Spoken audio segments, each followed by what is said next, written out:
Monsieur le Président, Excellences, distingués panélistes, Mesdames et Messieurs, en premier lieu, je souhaiterais vous remercier vivement de l'invitation qui m'a été adressée afin de prendre part à ce dialogue de haut niveau relatif à la situation des droits de l'homme en République centrafricaine.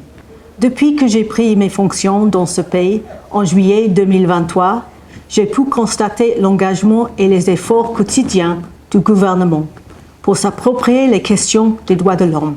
À cet égard, je me réjouis que des progrès notables ont été enregistrés dans le domaine des droits de l'homme.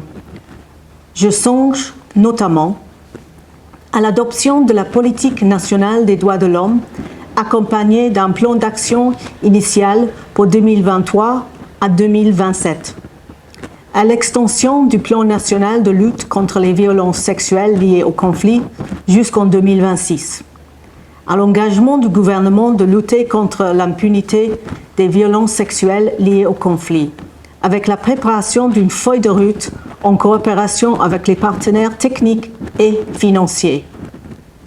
Et enfin, à l'extension au niveau des régions de l'unité mixte de réaction rapide pour prévenir les violences sexuelles à l'encontre des femmes et des filles. Ces actions sont une parfaite illustration de la volonté politique et de l'attachement des autorités centrafricaines à promouvoir les droits de l'homme et à combattre l'impunité.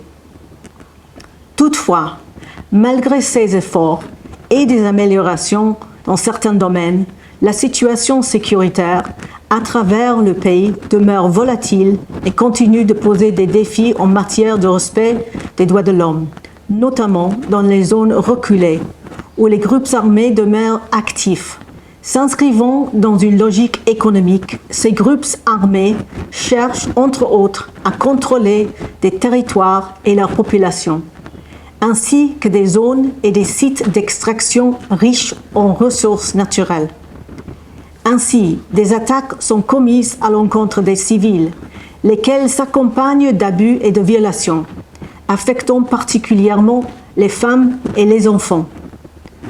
En réponse, des opérations militaires sont régulièrement organisées par les autorités centrafricaines, appuyées par d'autres personnels de sécurité, dans le cadre desquelles sont également commises des violations des droits de l'homme sans que les auteurs ne soient systématiquement tenus pour responsables. Dans ce contexte propice aux violations et atteintes graves aux droits de l'homme, les femmes et les filles représentent plus de 16% des victimes documentées en 2023. Monsieur le Président, les violences sexuelles liées au conflit demeurent une réalité en raison de la persistance des inégalités entre les sexes et des pratiques traditionnelles néfastes. Ces violences ne se limitent pas au seul problème d'accès, d'insécurité ou de difficultés liées à la collecte d'informations. C'est aussi le silence, parfois imposé, aux nombreuses victimes qui, par peur de représailles, par honte ou par crainte de stigmatisation, ne parlent pas. À ce titre, nous devons renforcer et appuyer ensemble le travail au sein des communautés. Le manque de services d'aide holistique aux survivantes de violences sexuelles dans de nombreuses régions de la République centrafricaine constitue également un défi majeur qui impacte les possibilités de documenter les cas. Aussi, la MINUSCA œuvre à mettre en place des réponses multidimensionnelles sur toute l'étendue du territoire centrafricain. Il s'agit notamment de déploiement stratégique de la force sur le terrain, conjugué à des efforts de stabilisation et de soutien à la restauration de l'autorité de l'État. Les élections locales à venir me permettent d'aborder un autre point central, celui de la participation des femmes à la vie politique et publique.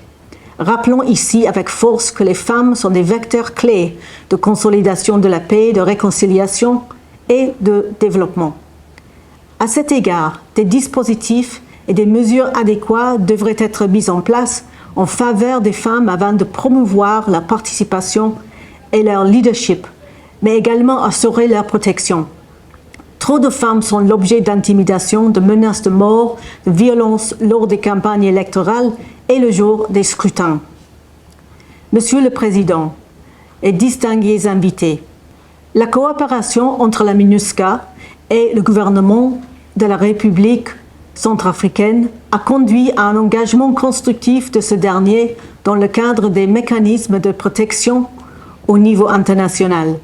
Je pense à l'examen périodique universel et le passage devant le comité pour l'élimination de toutes les formes de discrimination à l'égard des femmes. Je vous remercie de votre aimable attention.